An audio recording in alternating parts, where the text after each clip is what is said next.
Israel dan Hamas mencapai kesepakatan damai setelah negosiasi intensif yang dimediasi AS, Qatar, dan Turki di Sharm el-Sheikh, Mesir. Bagaimana menjaga agar perdamaian ini abadi? Kita bahas bersama peneliti Timur Tengah dan politik Islam BRIN, Nostalgiawan Wahyudi. Mas Wawan, selamat petang. Selamat petang. Mas Wawan, oke, kemarin kan harus diapresiasi Ya. juga hasil yang sudah ditandatangani. Tapi pertanyaan selanjutnya, apalagi yang bisa dilakukan agar perjanjian ini ditepati dan bersifat permanen? Sebetulnya kita sudah mendiskusikan hal ini ya. Jadi beberapa hal yang sangat urgent ya untuk menjaga agar perjanjian ini tahap 1 ini bisa berjalan dengan baik. Yang pertama, seperti yang sering kita utarakan ke berbagai media, bahwa kita menginginkan adanya pasukan internasional, deployment of international peacekeeping sesegera mungkin ke Palestina ya. Itu akan menjaga bahwa baik Hamas ataupun Israel agar tidak mencederai perdamaian itu tersendiri. Dan itu hal-hal yang paling utama untuk saya kira yang perlu ditekankan. Tapi kalau absennya Israel dari KTT kemarin itu akan menjadi tantangan nggak sebenarnya? Itu sebetulnya gini ya, ketika kita membicarakan apakah termasuk ini kan tahap 1 dari 20 plan Trump ya untuk perdamaian di Palestina ya. Jadi sebetulnya ada 4 hal yang sebagai catatan ya, kalau kita melihat apakah kita optimis dengan tahap ini adalah pertama adalah adanya demilitarisasi ini mengakibatkan ketimpangan kekuatan sebetulnya antara Palestina dengan Israel, sehingga dengan adanya ketimpangan ini akan membuat potensi yang mengarah pada perdamaian itu akan sedikit terganggu. Yang kedua, legitimasi yang rendah. Jadi kita melihat bahwa plan Trump termasuk yang tahap 1 ini mengalami sedikit perubahan. Jadi kita melihat dalam plan Trump yang 20 itu sebetulnya tidak memasukkan Hamas dan menyingkirkan Timur Tengah, terutama peran Qatar sebagai pasukan perdamaian penjamin ya. Di sini ternyata pada tahap 1 ini plan itu berubah dan Qatar tetap memainkan peran yang begitu penting. Yang berikutnya adalah Israel tetap pada posisi yang teguh untuk menolak berdirinya negara Palestina. Jadi dalam 20 plan Trump tersebut tidak ada yang menyebutkan bahwa jaminan akan berdirinya negara Palestina ke depan. Dan itu juga disesalkan oleh banyak penduduk Palestina baik yang ada di Gaza ataupun di tepi barat.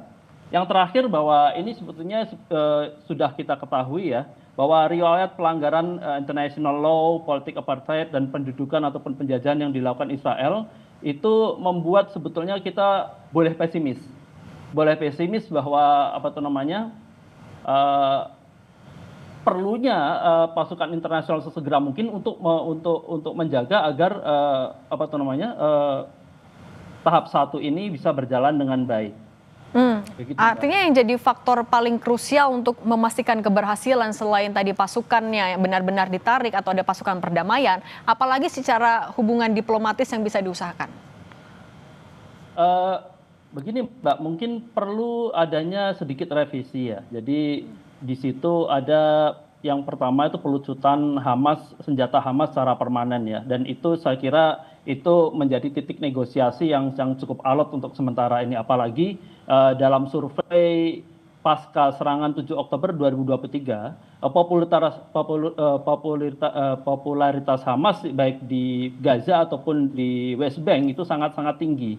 Jadi ini yang perlu kita cermati ya. Dan yang berikutnya sebetulnya yang saya tekankan lebih lanjut adalah sangat penting untuk mengikut sertakan non-Arab State dalam perjanjian damai ini. Selama ini kan selalu kita bisa melihat dari 7 upaya perdamaian selama 2 tahun konflik Timur Tengah itu Qatar, Mesir, dan Amerika Serikat.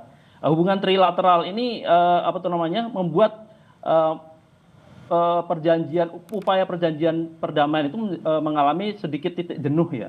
Dan upaya yang dilakukan Trump ini sebetulnya upaya sepihak tanpa mengadopsi kepentingan negara-negara yang berkonflik, terutama Palestina. Dan kita tahu bahwa sebetulnya perjanjian Trump yang 20 poin itu direvisi atas permintaan Netanyahu dan mengesampingkan berbagai poin-poin yang sebetulnya sudah disepakati dengan negara-negara Timur Tengah.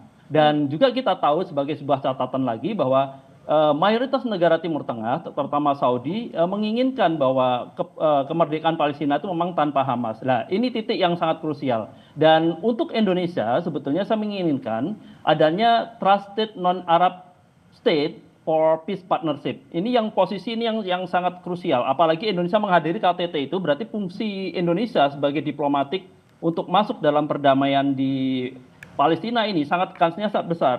Apalagi statement dari berbagai masyarakat Palestina termasuk Hamas sendiri mengutarakan statement bahwa mereka trust dengan Indonesia seandainya Indonesia sebagai sebuah pihak yang dipercayakan untuk menjadi bagian dari peacekeeping ketika nanti proses perdamaian itu berjalan. Tapi memungkinkankah Mas ini kalau singkat saja menurut Anda? Sangat memungkinkan. Jadi posisi Indonesia sangat memungkinkan. Apalagi kemarin juga sedikit bocor ya, Prabowo berupaya untuk bertemu Perdana Menteri Netanyahu di Israel. Saya kira positioning Indonesia itu semakin kuat untuk mengambil peran perdamaian. Udah saatnya Indonesia sekarang untuk apa tuh namanya, meletakkan sejarah baru diplomasi bahwa Indonesia mempunyai peran penting dalam perdamaian di Palestina ini. Oke, Mas Wawan, peneliti Pusat Riset Politik BRIN, terima kasih sudah berbagi pandangan bersama kami. Sehat selalu Mas Wawan.